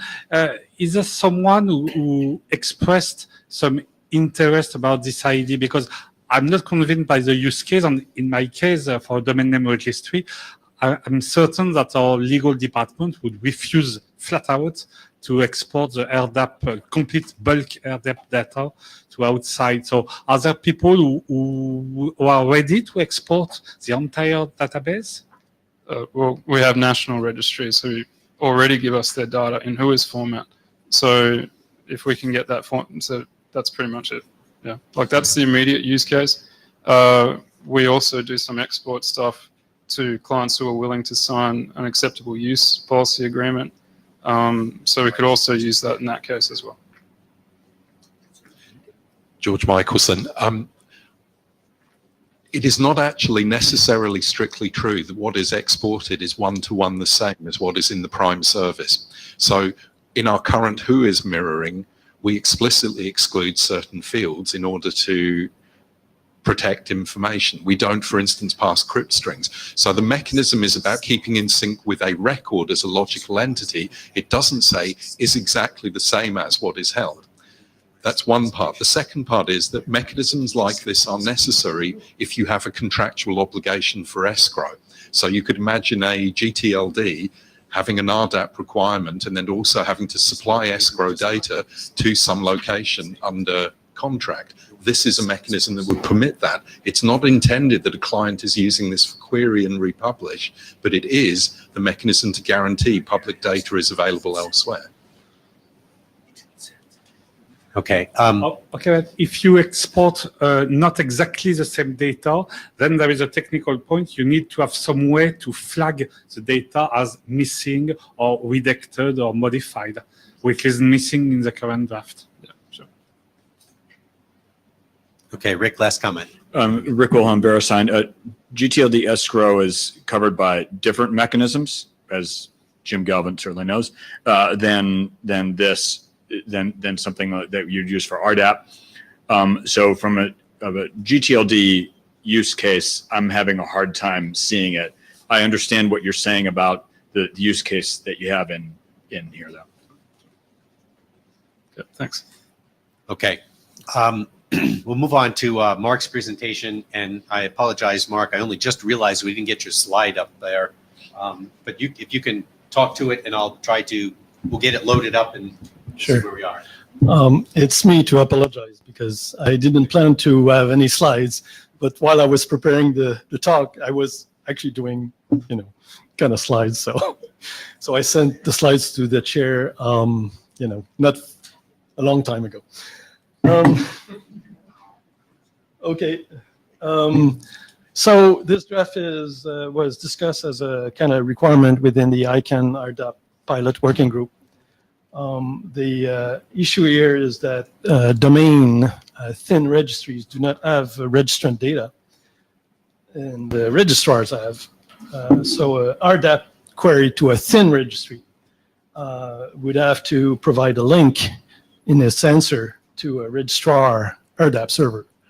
So the question here is, how do I find the RDAP server URL of the registrar? So we need a mapping of a registrar ID to the RDAP server location.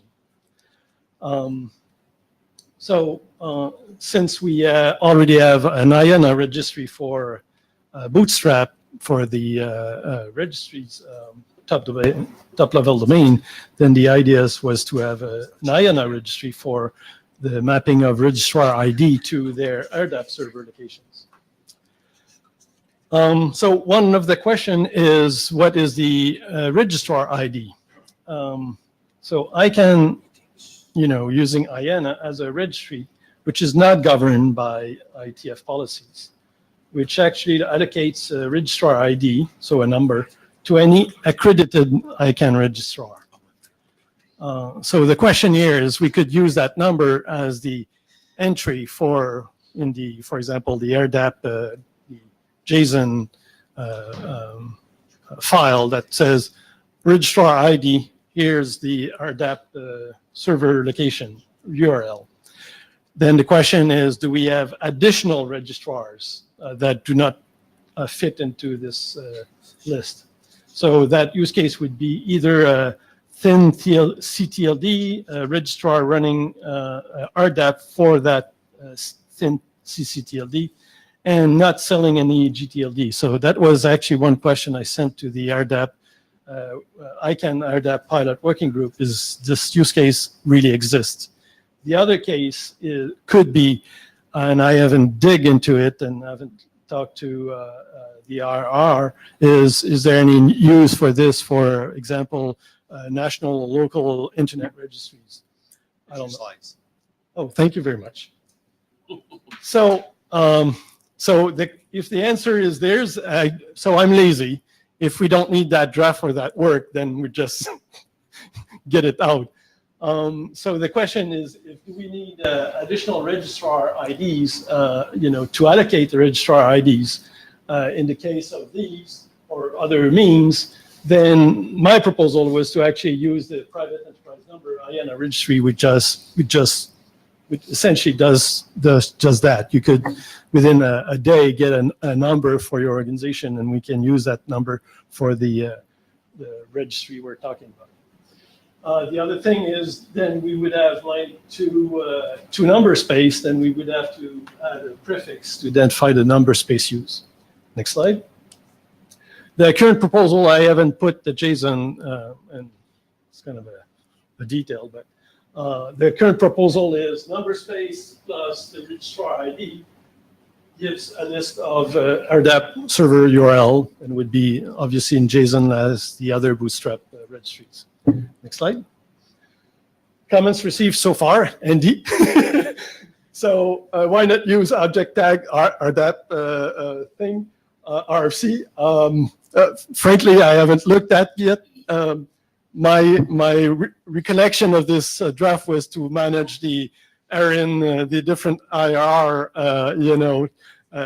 identifiers. So I was like, that's not the case. So we'll see. James talked about a different JSON format. I think we're not yet there. Let's define the thing before. Someone else said, why do we have an array of RDAP URL locations instead of just one? Implicitly having HTTPS will be simpler. I may have received other comments. So my first question is, do we need this? And especially the question I had about the use case before. If we don't need this, then I'm done. If we need this, please comment. Okay, and so we'll take the two questions here, and then we got to move on to get the last two items in. Yeah, Andy Newton. So did those comments go on the, not my comment, I know I sent it to the mailing list. Did those other comments on our mailing list or was it on some other forum? I actually sent a direct email to James, please look at my draft, and he sent me. And the other was during an ICANN meeting, so. Okay, I was wondering if I was losing messages. So, okay, so You're losing your mind. Entirely possible. So the object tag registry isn't about RARs. It was a formalization of something RARs have been doing, but it was actually an idea that Scott Hollenbeck had. So and last time I checked, he's not an RAR. So you never told me that. You should have pointed. It actually is broader than what it does. What you need to do, and it's a little bit more broader than that. I'll look. The other part of your draft, which I did comment on, was the algorithm you have, and that's the thing I actually object the most to. Right, I was, yeah, sure. This is Jim Gold from VeriSign. So this actual problem came up before ICANN volunteered to update their repository for registrars to include the RDAP URL, which in my opinion actually solves the problem. And this is really not just for thin registries, by the way. This is for all registries. Yeah. But the point is, I think if there are other repositories of registrar information, then yeah, I think this would be useful, but I don't see that at this point. So in your mind, there's no other cases for registrars outside of the accredited list? I'm not saying that that's the case. I'm saying if there is another repository that has registrars and IDs, that sort of thing, then this would be useful. But I don't know of any repositories. That's my question. Yes, I don't know of any. So, Andy, did you just say that IANA is updating another registry with RDAP URLs? Yeah.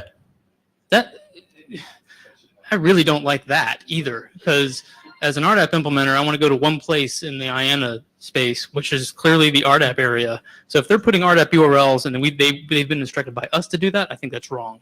Okay, it is one place at IANA, but they're putting all the data in one place in IANA.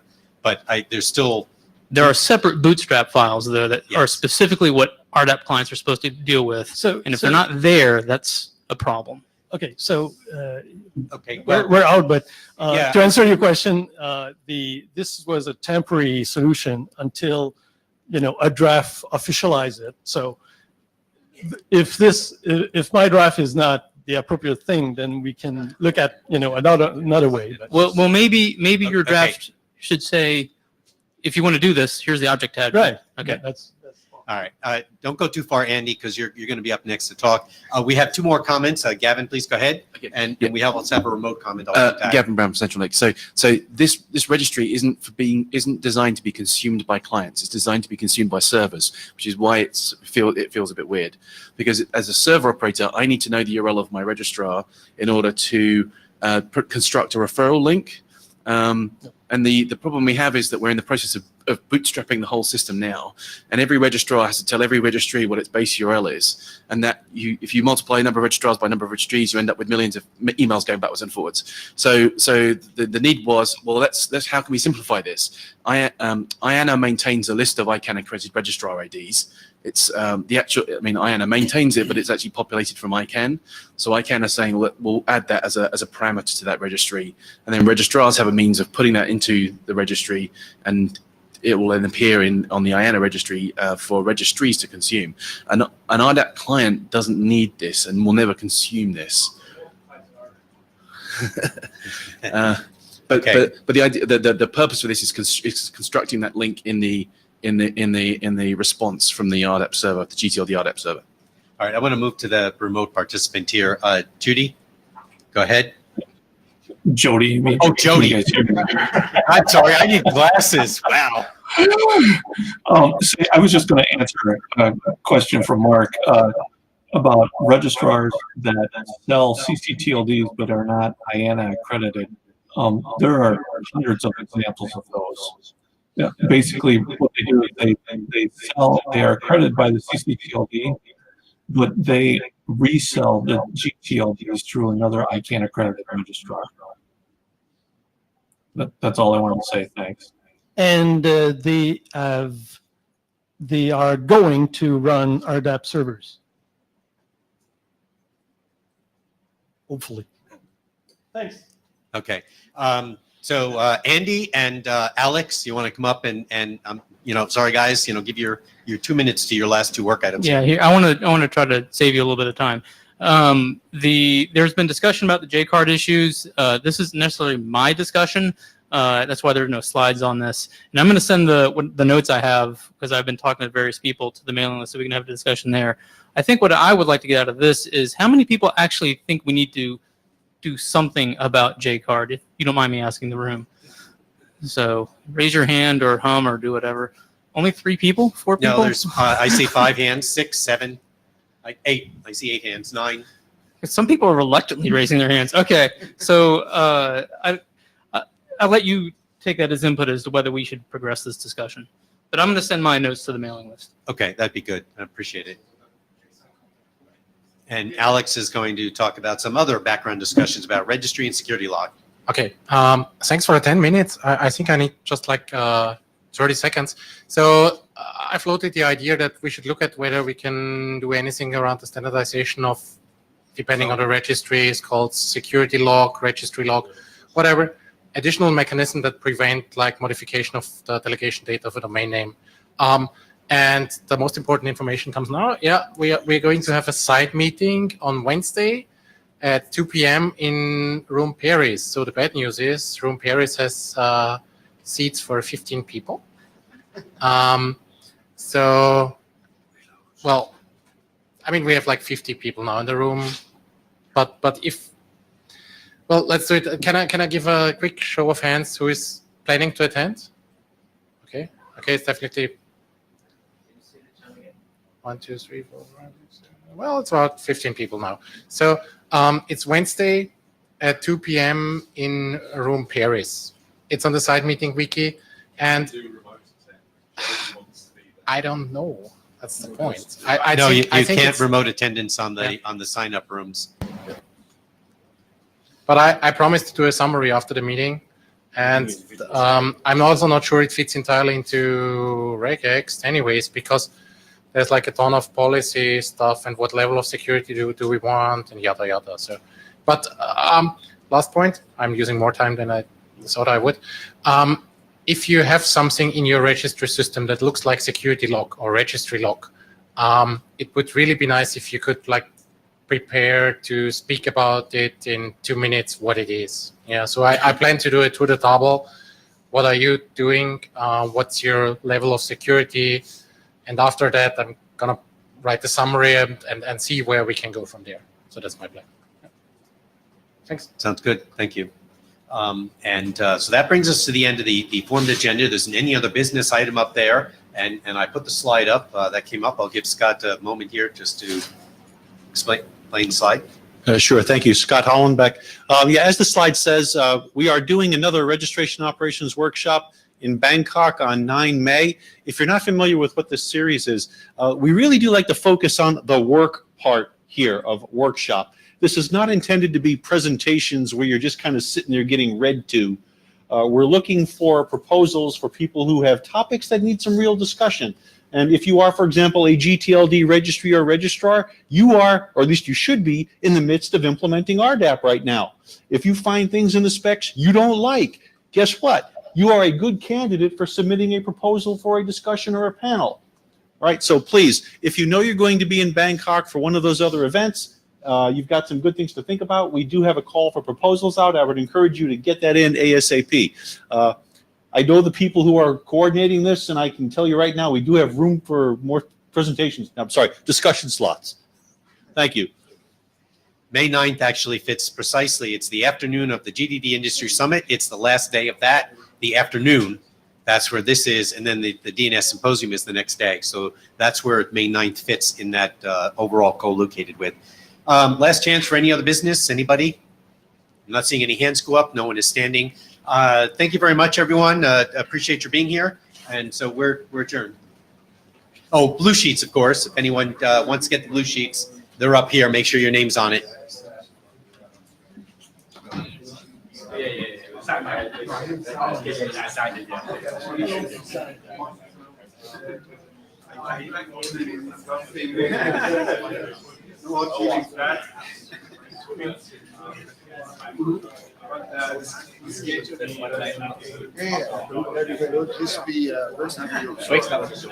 Scott.